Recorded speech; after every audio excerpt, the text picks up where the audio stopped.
ओम नारायणं नमस्कृत्य नरं चैव नरोत्तमं देवीं सरस्वतीं व्यासं ततो जयमुदीरयेत्। श्रावण मास के अंतर्गत अधिक मास प्रारंभ हो रहा है और इस अधिक मास को पुरुषोत्तम मास भी कहते हैं। अनेक माताओं बहनों से हम लोगों को हम तक ये सूचना आई कि भाई पंडित जी आप शिव पुराण सुना रहे हैं, विष्णु पुराण सुना रहे हैं, आप पुरुषोत्तम मास की कथा, अधिक मास की कथा भी सुनाइए। तो हमने टटोला। नारद पुराण में जिस प्रकार से शिव पुराण में अनेक अनेक कथाएं हैं, ऐसे ही नारद पुराण में भी अनेक कथाएं हैं। तो नारद पुराण से हम आपको अधिक मास की कथा लेकर के आए हैं और नित्य प्रति एक अध्याय, उसमें कुल 31 अध्याय हैं। अब ये 31 अध्याय मान लीजिए कि रोज़ एक कथा आपको सुन सकते हैं, छोटी छोटी कथाएं हैं। तो हम आज पहला अध्याय आपको सुना रहे हैं। इस प्रकार से नित्य प्रति आपको प्रथम अध्याय, द्वितीय अध्याय, तृतीय अध्याय सुना करके पूरे अधिक मास में पुरुषोत्तम मास की यह कथा, जिसे अधिक मास की कथा भी कहते हैं, यह हम आपको सुनाएंगे। तो लीजिए सुनिए, भगवान श्री कृष्ण का स्मरण करते हुए अपन कथा प्रारंभ करते हैं। नमो ब्रह्मन् देवाय गो ब्राह्मण हिताय च जगद्धिताय कृष्णाय गोविंदाय नमो नमः। नारायणं नमस्कृत्य नरं चैव नरोत्तमं देवीं सरस्वतीं व्यासं ततो जयमुदीरयेत्। नारायणं नमस्कृत्य, ऐसे नारायण भगवान को नमस्कार हैं जो नरों में उत्तम हैं, और वो वेदव्यास जी जिन्होंने 18 पुराणों की रचना की और जिनके पुराणों को हम दोहा चौपाइयों में प्रस्तुत कर रहे हैं, चाहे वो शिव पुराण हो, नर्मदा पुराण हो, देवी भागवत पुराण हो, भागवत पुराण हो, विष्णु पुराण हो। अब आज हम कथा लेकर के आए हैं। आज दोहा चौपाई में तो नहीं सुना रहे हैं आपको, वैसे ही संक्षेप में कथा सुना रहे हैं नारद पुराण की। रोज़ एक अध्याय हम अधिक मास की कथा के रूप में। तो सुनिए, अधिक मास की यानी कि पुरुषोत्तम मास की कथा का पहला अध्याय। ये देखिए, इस प्रकार से भगवान श्री कृष्ण बांके बिहारी राधा जी के साथ में यहाँ इसमें चित्र में दिया हुआ है। इसमें से हम आपको आज रोज़ आपको एक कथा सुनाएंगे। तो सुनिए, आज प्रथम अध्याय, पहली कथा। भक्तों को कल्पवृक्ष वृंदावन में लीला विनोद करने वाले वृंदावन बिहारी अद्भुत पुरुषोत्तम भगवान को मैं नमस्कार करता हूँ।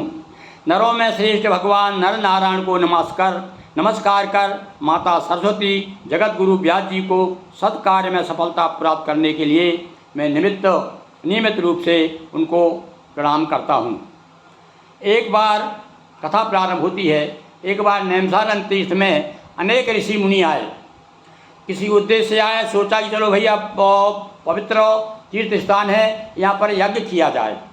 अब भाई देखो, संतों लोग ऋषि मुनियों का तो धार्मिक आयोजन करते ही रहते हैं। तो अब देखिए, यहाँ पर इस कृति में बताया कौन कौन से ऋषि एकत्रित हुए। बहुत सारे नाम हैं, कुछ नाम हम आपको सुनाते हैं।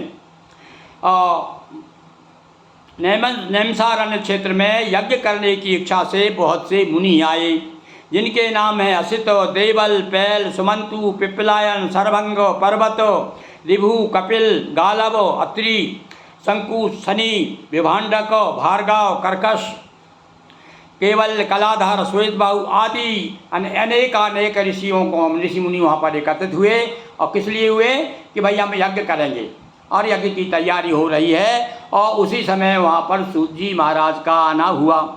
अब सूत जी महाराज भी घूमते घूमते आए और बहुत सारे तीर्थों में घूमते हुए आए। तो वहाँ पहले अध्याय में तीर्थों का वर्णन किया है, उल्लेख किया है। भाई देखो, तीर्थों का नाम लेने से भी पुण्य प्राप्त होता है। तो इसलिए यहाँ पर सारे ऋषि मुनि एकत्रित हो गए और उन्होंने सूत जी का बड़ा स्वागत सत्कार किया और उनसे प्रश्न किया कि महाराज बड़ी कृपा की, अच्छे पधारे आप भगवत चर्चा सुनाइए, कुछ कहाँ से आप आ रहे हैं, तो थोड़ा उसके बारे में बताइए। और सारे लोगों को जो मोह में फंसे हुए हैं, सारे कलयुगी लोग हैं, इनके कल्याण के लिए कोई उपाय बताइए। तो नाना प्रकार के प्रश्न उनके सामने उपस्थित किए। तब सूत जी महाराज कहते हैं, अच्छा सुनो, आज मैं तुमको बताता हूँ मैं कहाँ से आ रहा हूँ और कहाँ कहाँ घूमा और किन किन तीर्थों का मैं दर्शन किए, और अंत में जाकर के मैं हस्तिनापुर जाकर के सुखदेव भगवान से मिला। तो मैं थोड़ा सा बताता हूँ आपको। देखिए, किन किन तीर्थों का इसके माध्यम से यहाँ पर हमारे रचनाकार वेदव्यास जी जो पुराणों के रचनाकार हैं, नारद पुराण में जो कथा आई है, तो वो बताना चाहते हैं, देखिए तीर्थों का नाम लेने से भी पुण्य होता है। तो अब यहाँ सूत जी बता रहे थे, भैया मैं सबसे पहले कहाँ कहाँ गया, और वो सुनिए।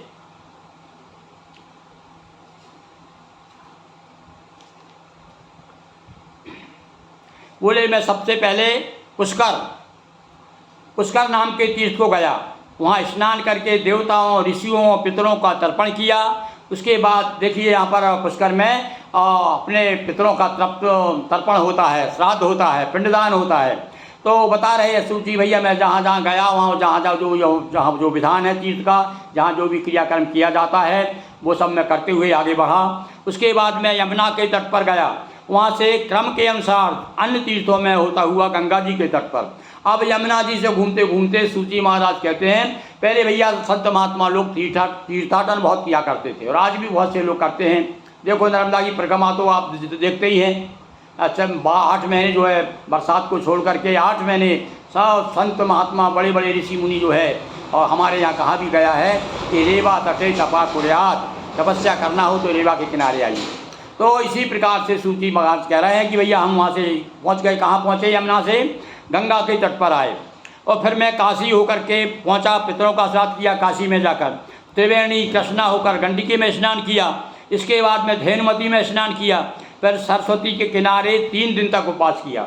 ये महत्व बताया है कि सरस्वती के किनारे 3 दिन तक उपवास करना चाहिए। उसके बाद में सूत जी महाराज कहते भैया गोदावरी गया, फिर कृतमाला, कावेरी, निर्बंध्या। ये निर्बंध्या जिसको आजकल नेवज नदी कहते हैं भाई, ये राजगढ़ जिले में बहती है निर्बंध्या। देखिए इसका उल्लेख भी यहाँ किया है।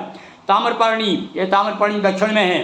ताप्ती, ये ताप्ती आपके मध्य प्रदेश में बहती है। तो ताप्ती, ब्यासी, नंदा, नर्मदा, सरमदा आदि, चर्मणवती, ये चर्मणवती को आजकल जो है चंबल नदी कहते हैं। तो ये देखो सब नदियों का नाम यहाँ पर पवित्र पवित्र नदियाँ हैं, जिनके नाम लेने से हम पवित्र होते हैं। इस प्रकार से सूत जी महाराज कह रहे हैं कि भैया इस प्रकार मैं घूमते घूमते रामेश्वर पहुँच गया, और रामेश्वर के बाद में फिर बद्रिकाश्रम यानी बद्रीनाथ भी गया। वहाँ से नारायण का दर्शन करके, तपस्वियों को नमस्कार करके नारायण की स्तुति की, और सिद्ध क्षेत्र है वहाँ पर, वहाँ के दर्शन किए। इस तरह सब तीर्थों का भ्रमण करते करते मैं कुरुक्षेत्र में आया, और उसके बाद में कुरुक्षेत्र में आकर के महापुण्यवान राजा परीक्षित, अब वहाँ हस्तिनापुर में, वहाँ घूमते घूमते हस्तिनापुर पहुँचा।